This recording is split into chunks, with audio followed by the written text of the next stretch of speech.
Good morning dear students. మనకి X limited balance sheets ఇవ్వడం జరిగింది. Comparative balance sheets 2007 and 2006. ఒకసారి గుర్తుపెట్టుకోండి, 2007 end of the year balances, 2006 opening of the balances for the year. So మనకి ఇచ్చిన additional information చూడండి. The following information is available from accounting records for 2007. Net profit for the year 66,000. Debenture premium of 6,000 was amortized during the year. You are required to prepare cash flow statement. So cash flow statement pro forma వేసుకున్నాం. First మనకి cash flow స్టేట్మెంట్లో 4 points మెయిన్గా చూసుకోవాలి. ఒకటి cash flows from operating activities, second one cash flows from investing activities, next cash flows from financing activities, last one cash and cash equivalents. వీటిని మనం చూసుకోవాలి. First cash flows from operating యాక్టివిటీస్లో increase in the balance of reserves and surplus. Reserves and surplus యొక్క డిఫరెన్స్ని తీసుకుంటున్నాం. 2,72,000 minus 2,36,000. Closing బ్యాలెన్స్లోంచి opening balance less చేస్తే మనకి నెట్ ఇంక్రీజ్ ఆర్ డిక్రీజ్ అనేది తెలుస్తుంది. సో ఇంక్రీజ్ అయింది. ఎంత? 36,000 increase. Next adjustments for non cash and non operating items తీసుకోవాలి. ఫస్ట్ ప్రొవిజన్ ఫర్ డిప్రిసియేషన్ 60,000 ఉండేది ఓపెనింగ్ ఆఫ్ ది ఇయర్, ఎండింగ్లో 1 lakh ఉంది. అంటే 40,000 ప్రొవిజన్ అరేంజ్ చేయడం జరిగింది. So provision for depreciation for the year 40,000. Next goodwill written off. Goodwill year స్టార్టింగ్లో 40,000 ఉండేది, year ఎండింగ్కి వచ్చేసరికి 36,000 అయింది. So difference 4,000 goodwill written ఆఫ్లోకి వస్తుంది. Next amortisation of premium on debentures issue. Opening balance 12,000 ఉంది, premium on debenture issue, but closing balance 12,000. ఈ difference of 6,000 amortisation of premium on debenture issue అవుతుంది. సో ఇవన్నీ add చేసి premium on debenture issue less చేయాలి. 6,000 less చేస్తే మనకి total 74,000 వస్తుంది. Operating profit before working capital.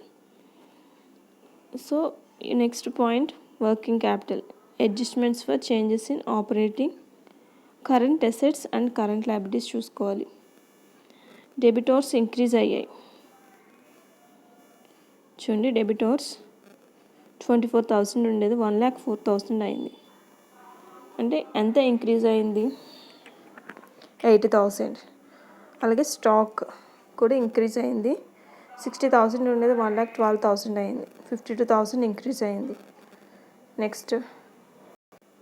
Next increase in prepaid expenses. Year స్టార్టింగ్లో 14,000 ఉండేది, ఇయర్ ఎండింగ్కి 22,000 అయ్యాయి. అంటే 8,000 ఇంక్రీజ్ అయ్యాయి prepaid expenses. Next increase in creditors. 14,000 ఉండేటువంటి క్రెడిటర్స్ 30,000కి ఇంక్రీజ్ అయ్యాయి, 16,000 ఇంక్రీజ్ అయ్యాయి. So increase in creditors plus value, remaining అన్నీ కూడా మైనస్ వాల్యూస్ కాబట్టి it contains brackets. So 74,000 minus 80,000, 52,000 and 8,000. So minus value ఎక్కువ ఉంటుంది అండ్ ప్లస్ వాల్యూ 16,000 కూడా ఉంది. 74,000కి 16,000 యాడ్ చేసి ఈ రిమైనింగ్ 3 కూడా లెస్ చేస్తే మనకి మైనస్ వాల్యూ వస్తుంది, 50,000 మైనస్ వాల్యూ వస్తుంది. Net cash used in operating activities 50,000. First point complete అయింది. Next point cash flows from investing activities. Investing యాక్టివిటీస్లో purchase of plant and machinery చూద్దాం. 3,60,000 ఉండేటువంటి ప్లాంట్ అండ్ మిషనరీ 3,80,000 ఇంక్రీజ్ అయింది. That means purchase of plant. So 20,000 outflow. Plant and మిషనరీని purchase చేస్తే outflow 20,000.